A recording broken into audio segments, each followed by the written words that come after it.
वर्ष 2026-27 का बजट यशस्वी प्रधानमंत्री नरेंद्र मोदी जी के मार्गदर्शन में भारत सरकार की वित्त मंत्री आदरणीय निर्मला सीतारमण जी ने आज लोकसभा में वर्ष 2026-27 का बजट पेश किया है। मैं उनको बहुत बधाई और शुभकामनाएं देता हूं और यशस्वी प्रधानमंत्री जी के नेतृत्व में मार्गदर्शन में आज जो बजट पेश हुआ है, यशस्वी प्रधानमंत्री जी का जो संकल्प है कि 2047 में हमारा देश विकसित राष्ट्रों की श्रेणी में नंबर 1 पर आएगा, यह बजट निश्चित रूप से उस संकल्प को पूरा करने वाला बजट है। मिशन 2047 जो विकसित भारत 2047 को समर्पित बजट जो 2026-27 का है, निश्चित रूप से सबका साथ सबका विकास इसी परिकल्पना को पूरा करने वाला यह बजट आज पेश हुआ है। विभिन्न क्षेत्रों में जैसा कि मोदी जी ने 4 वर्गों के बारे में बात की है, गरीब, किसान, युवा और महिला, 4 वर्गों के बारे में, तो मुझे लगता है कि आज जो बजट हमने सुना है, निश्चित रूप से सबका साथ सबका विकास इसी परिकल्पना को पूरा करने वाला यह बजट है। मुख्य रूप से बहुत सारी बातें, जैसे बहुत गंभीर बीमारियों के लिए भी उन्होंने करों में छूट दी है। जो सीमा शुल्क लगता था उस पर, जो गंभीर बीमारियां होती है उस पर भी सीमा शुल्क पर काफ़ी छूट है। करों में भी बहुत सारी छूट इस बजट में हुई है और निश्चित रूप से एक बड़ा जो राष्ट्रीय जलमार्ग, 20 राष्ट्रीय जलमार्ग भी नए शुरू करने का भी उन्होंने आज इस बजट में प्रावधान किया है और भी अनेक ऐसे प्रावधान किए। गांव, गरीब, किसान, मजदूर, महिलाएं, सभी वर्गों का, सर्वस्पर्शी सभी वर्गों को छूता हुआ यह केंद्र का बजट है। मैं निश्चित रूप से इस अवसर पर यह जरूर कहना चाहूँगा कि पूरे देश में भारतीय जनता पार्टी ने यह व्यवस्था की है कि आज इस 26-27 का जो बजट पेश हुआ है, इसको सभी जिलों में, प्रदेश मुख्यालय पर भी, जिले जिले में, मंडल स्तर पर हमारे पदाधिकारियों ने, कार्यकर्ताओं ने बैठ करके स्क्रीन लगा करके इस बजट को सुना है और गंभीरता से इस बजट को देखा है। निश्चित रूप से पूरी भारतीय जनता पार्टी के सभी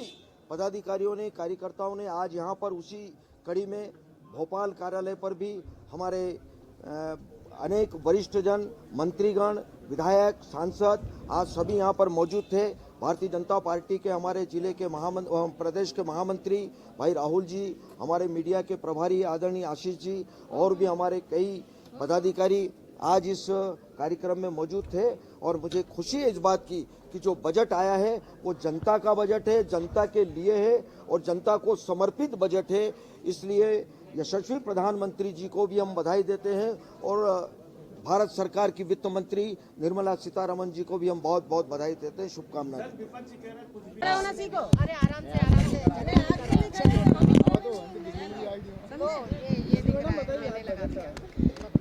भारत सरकार का वर्ष 2026-27 का ये बजट प्रधानमंत्री श्री नरेंद्र मोदी जी के कुशल नेतृत्व में इस देश की विकास यात्रा को आगे बढ़ा रही हमारी सरकार के उन सपनों को साकार करने का बजट है, जिसमें उन्होंने 2047 में भारत को विकसित और विश्वगुरु बनाने का लक्ष्य निर्धारित किया है। हर सेक्टर में आज के इस बजट में फोकस किया गया है और कोशिश भी यही की गई है कि देश में रहने वाला हर वर्ग विकास की मुख्य धारा से जुड़े। अर्बन सेक्टर का फोकस करते हुए इस बात का ख्याल रखा गया है कि अर्बन सेक्टर में रहने वाले लोगों को एक आइडियल शहर के रूप में वो सारी मूलभूत सुविधाएं उपलब्ध हों और ग्रामीण क्षेत्र की अर्थव्यवस्था को बेहतर बनाने के लिए महिलाओं को विशेष रूप से अब शी मार्ट के माध्यम से सेल्फ हेल्प एंटरप्रेन्योर्स के रूप में जाना जाएगा। अब महिलाएं एक उद्यमी बनेगी, स्व सहायता समूह उद्यमी बहनें जो शी मार्ट के रूप में अपनी पहचान बनाएगी। मुझे लगता है कि ये निश्चित रूप से हमारी सरकार का एक ऐसा कदम होगा जो ग्रामीण क्षेत्र में रहने वाली हमारी बहनों को आर्थिक रूप से आत्मनिर्भर बनाने की दिशा में बहुत बड़ी भूमिका निभाएगी। सोने चांदी में जिस तरह से कीमतें बढ़ रही हैं, महिलाओं का कहना था कि उसमें कुछ करना चाहिए सरकार को ताकि वो सोने चांदी खरीद सके। देखिए हमारी पार्टी ने व्यवस्था की है कि अब हम पूरे मध्य प्रदेश के प्रत्येक जिले में जाकर हम प्रेस कॉन्फ्रेंस करेंगे, विस्तार से चर्चा करेंगे। अभी चूंकि बजट आया है उसका और हम विस्तृत अध्ययन करेंगे और उसके बाद फिर हम जब प्रेस कॉन्फ्रेंस करेंगे तो आपके हर सवाल का जवाब विस्तार से देंगे। पूर्ण बजट 2047 में जो नरेंद्र मोदी जी का सपना है कि एक विकसित भारत बने, उसकी नींव रखने वाला ये बजट,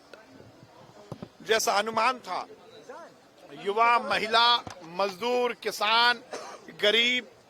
हर वर्ग के कल्याण वाला ये बजट, इंफ्रास्ट्रक्चर डेवलपमेंट के साथ साथ उद्योग के नए अवसर सृजित करके रोजगार के नए आयाम स्थापित करने वाला ये बजट, युवाओं को खेलों में आकर्षित करने के लिए खेलो इंडिया मिशन की घोषणा, तो उसके साथ ही कोऑपरेटिव सेक्टर में इनकम टैक्स को लेकर अलग तरह की रियायतें देने वाला ये बजट, शहर से लेकर गांव और गांव से लेकर खेत और खलियान तक खुशहाली लाने वाला ये बजट, आईटी सेक्टर में हिंदुस्तान आगे बढ़े, एआई सेक्टर में हिंदुस्तान आगे बढ़े, पशुपालन से संबंधित आय किसानों को मिल सके, उसको ध्यान में रखने वाला ये बजट, बाय एंड लार्ज हम ये कह सकते हैं कि संपूर्णता का बजट, आर्थिक अनुशासन का ये बजट